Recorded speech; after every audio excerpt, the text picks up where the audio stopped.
In your manuals, there's a few pages, I think it's Q21 through 23 or 24 or something like that, where I discuss in a little more detail how I use the intraday charts and the filters, the 3-bar pattern, how I buy in front of it or after it, and how I filter it and don't do that.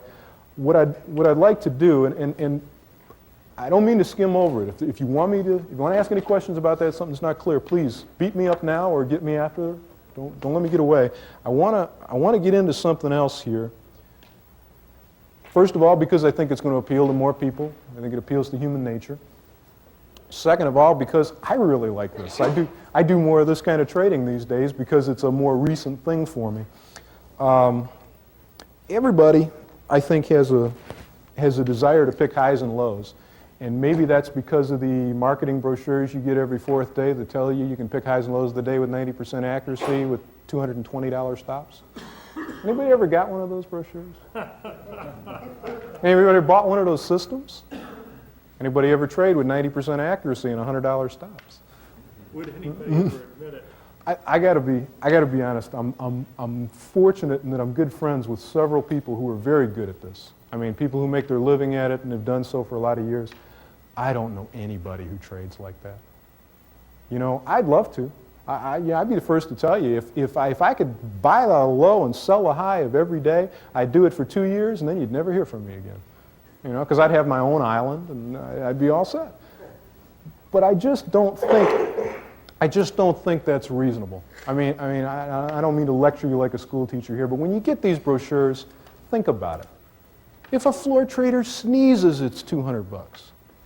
Nobody knows where the highs and lows of the day are. Nobody does. And traders' mentality is so weird. I mean, the story that I heard is Jesus Christ, the high rabbi, and Muhammad all came down to the trading floor, and all of them started buying. 80% of the traders stood back to see if they were right.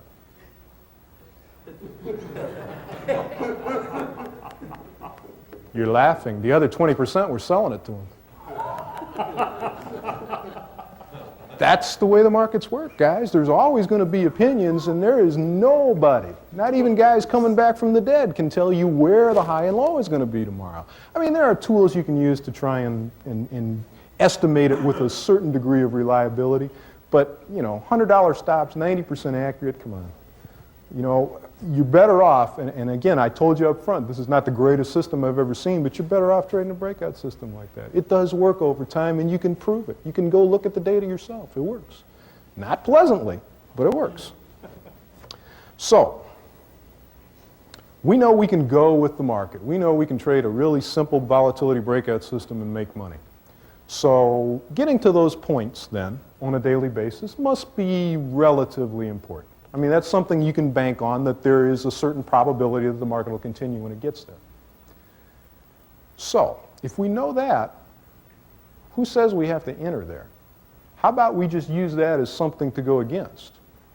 How about we just say, well, if it goes up 65%, it'll probably continue, but anytime it hasn't gone up 65%, then maybe we should sell it. All right? It hasn't triggered a breakout. This is what we think is a reasonable breakout. Maybe we should look to sell it.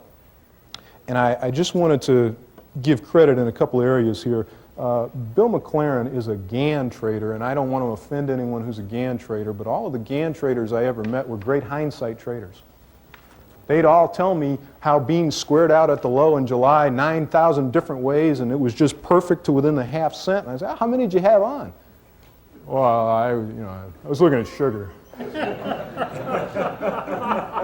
You know, it's, and again, you got to understand now, what I'm telling you is, so I came to the point, because I'm just like you, I go in and I research all this stuff, and I'm trying to find the best way to earn a living. This Gann stuff sounds great. I don't know anybody who makes money at it. And then I met Bill McLaren, and this is not a plug for Bill McLaren, but Bill McLaren is a Gann trader who convinced me there is something to it. And the most important thing he taught me was not to try to pick highs and lows. The high and the low isn't so important. If you can recognize that the market has bottomed and now look to buy, that's just as good. You don't have to buy low tick. You know, if you use techniques to tell you this might be a high and get positioned near it, rather than trying to be right at it and play hero. Works out pretty well. Anyway, Bill McLaren told me that. The other thing is, I'm going to use a technique that some people call Keltner channels, some people call average range bands. I think Manning Stoller calls them Stoller average range channel bands. I first heard about these from a guy named John Stenberg.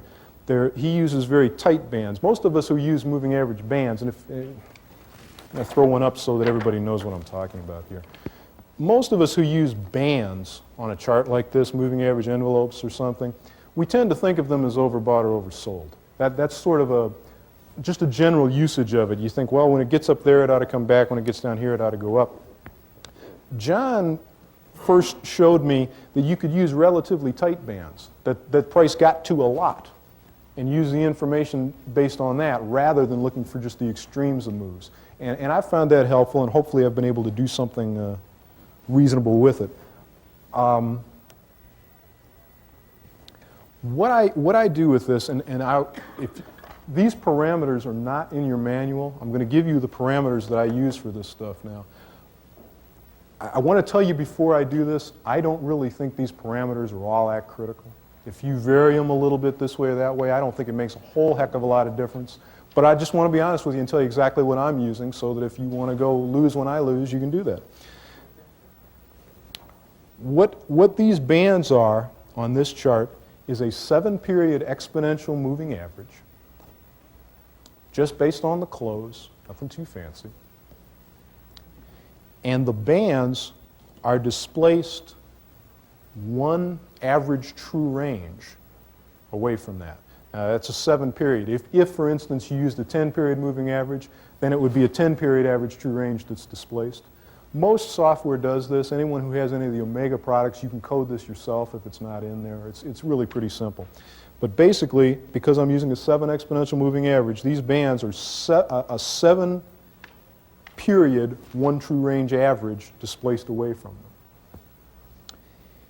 And then I use an indicator. And this is huge for me, guys. I'm pretty much a system guy. I don't use a lot of indicators because I don't find many of them test out mechanically. But what I use here is I use a 5-period RSI. Very quick, wiggles a lot. And on this RSI, I run a 13-period exponential moving average of it. Now, that's a moving average of the RSI, not of price. But it's a moving average of the RSI, and I plot it right on the RSI. And again, a lot of the software these days will allow you to do that, whether it's daily based. And again, I want to emphasize, daily, weekly, monthly, this is there. I'm going to show some on intraday charts, but it's there on daily, weekly, monthly to be used in a similar fashion. All right, there are a lot of ways to use this, and I'm just scratching the surface. I hope some of you guys will take this and go a little further with it. I hope you'll call me and say, gee, Lee, we figured out something you can do with this. It's even better than anything you showed us. I love that. I love that when that happens. What I'm looking for is this. In this case, let's assume that somewhere down below here, somewhere below 108.24, is where our system cell would be.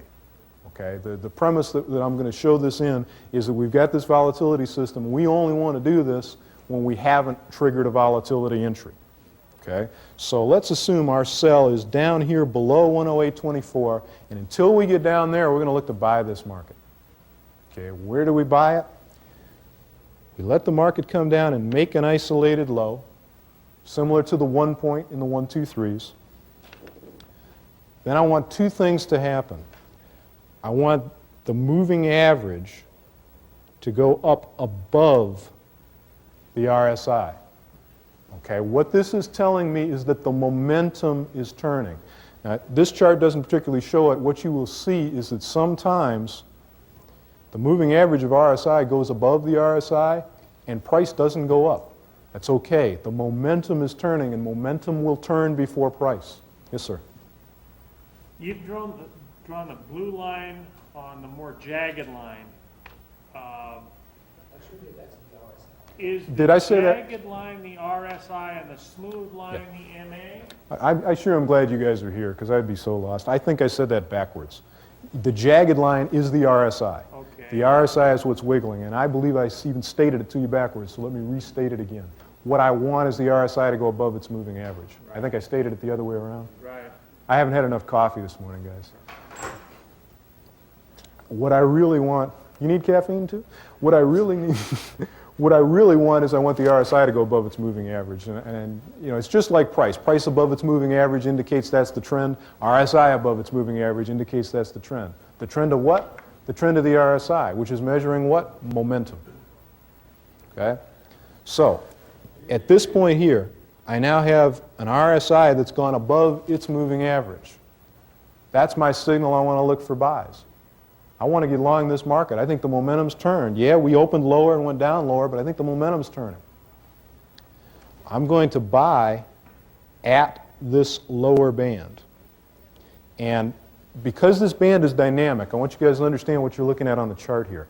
Because this is dynamic, your entry is actually the reading of the band, the bar before you see it hit. See, like here, you see the bar come down and it really doesn't touch the band.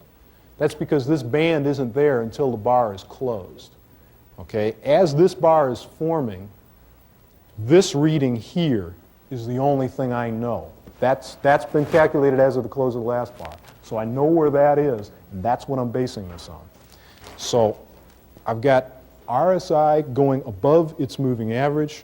Price comes back down to the lower band. The way I do this on the intraday charts is I watch it. As soon as I see my price, I'm on the phone. Give it to me at the market. I don't worry about trade location. It's too important that I get these. This isn't such a critical situation, but a lot of times these just bounce off of there big time. And I don't care if I don't get that particular calculation that the band was. As soon as I see a trade there, I want the market. Yes, sir. Up further, I'm sorry. I'm not seeing it well. Is that better? And I can even get out of your way, maybe. The band is a setting of 1 ATR. Yeah, as for the bandwidth, it's a 7-period moving average, exponential moving average, and it's a 7-period average of the true range, just one. You can use multipliers in the setup on software. You could use 2 or 3 or whatever. I just use 1. And to me, this is what price is supposed to do. It's supposed to get there. It's not an overbought, oversold. It's not, boy, this is really out of line. This is telling me that the momentum has turned up, and that's as far down as it's supposed to go. Okay? And how I trade this, just to give you all the details, is I look at the width of this band, which is 2 average true ranges of the time frame I'm looking at. That's my stop. I'm 1 ATR up and I'm 1 ATR down. The combination of the two is 2 average true ranges. And so that's my stop. Whatever that calculation is, that's what I do. Now, in this particular case, what I wanted to show you here is as of this bar right here, which again, I want you to understand, as this is being created, I don't know what this bar is going to be. All I know is this bar here. As of that reading, I have an RSI of 65.31. The moving average is 55.08, so my RSI is above the moving average. My lower band is 109.04, so if this bar gets down to 109.04, I'm going to be a buyer. It actually got to 109.03. Now again, I don't buy 04, I buy at the market as soon as I see 04. When you say it's 1 true range, I think you said it's really the true range of the past 7 days? It's That gap is? the question was exactly what this bandwidth represents again. What it is I'm using a 7 exponential moving average. That's the line. That's the middle line. And so that value means that I'm using a 7-period average of the true range. If I was using a 10-period moving average, I'd be using a 10-period average true range. And that's 1 average true range, 7-period average, is how far this is displaced. You can see they expand and shrink a little bit based on volatility, based on how active the market is, which is what I like so much about these. You can take this exact same setting, and I don't want to gloss over this. We'll go back to this particular chart if you want. But you can take this exact same setting, and it doesn't matter what market or what time frame, it basically looks the same because it's based on the volatility of whatever you're trading. I mean, if you're trading corn, which has no volatility, the bands still look the same on the bar chart as they do on a currency or anything else.